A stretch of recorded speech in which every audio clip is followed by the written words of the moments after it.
Old Bay. If you cook with seafood, you probably use it, and chances are your mom and your grandma used it too. It's one of the most popular kitchen spices to this day. It's just one of those ones that everyone seems to have in their pantry. And today we're going to be going over the insane life of Gustav Brunn, the founder of Old Bay. I'm Alpine Hippie, and today we're going to be going over the amazing life of a man who followed his dreams, escaped Nazi Germany, and became one of the most successful immigrants to ever enter the United States.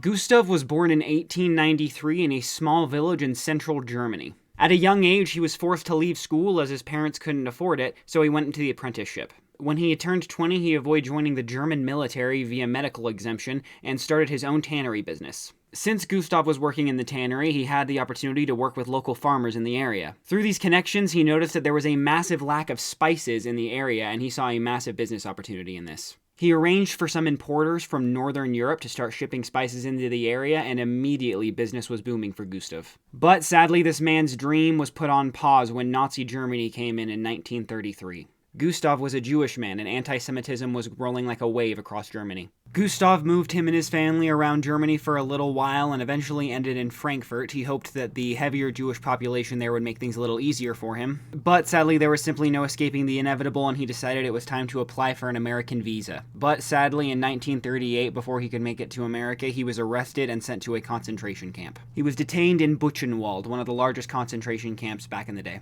The American forces got to that concentration camp in 1945, but sadly, most of the damage had already been done. But Brunn actually escaped with his family in 1939. While Gustav did escape Germany with his life, sadly, it completely ruined him. He was financially broke, had nothing to his name, and had to get out of there as soon as he could. Gustav eventually ended up in Baltimore, where he started working at a couple of local businesses there. Although he did struggle early on because his English was poor and he couldn't really hold too much work. Despite the struggles that Gustav faced early on, though, this didn't keep him down, and he decided to start another spice business. He knew that he'd done it before. All he had to do was duplicate what he had done back in Germany and add a couple of tweaks to his American counterparts. He met some connections in New York to get some spice imports going, and he picked up where he left off and started the Baltimore Spice Company. Gustav decided to set up the Baltimore Spice Company across from one of the local fish markets and started selling spices to the local vendors there. And from there, he decided it would be advantageous to make a new spice specifically made for fish and shellfish. This served to be a great move, as all the people coming to the fish market would then pick up on his spice when they were buying their fish and other products. The first name for this creation was Delicious Brand Shrimp and Crab Seasoning. A fine name to be sure, but it needed some fine-tuning.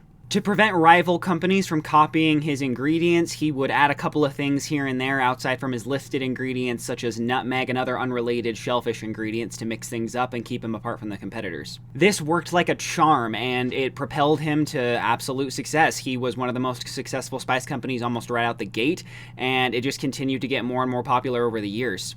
Eventually, he met with one of his friends in Baltimore that was into advertising, and they decided to name it after one of the steamships in the Baltimore area called Old Bay.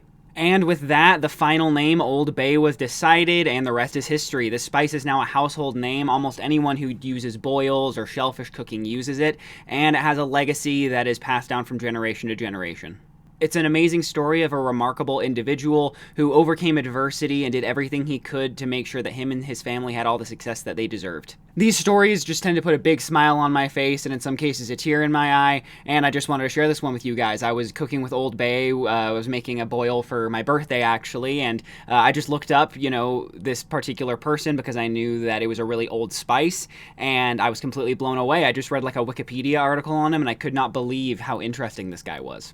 So I just kind of wanted to share an amazing individual with you guys. I hope you kind of enjoyed this kind of video. This one's a little more serious than my usual types, so I hope that if you enjoyed it, you'll both like this video and subscribe to my channel. It makes a massive impact on a small channel like mine, and it just really is great to build this community. And with all that being said, signing off.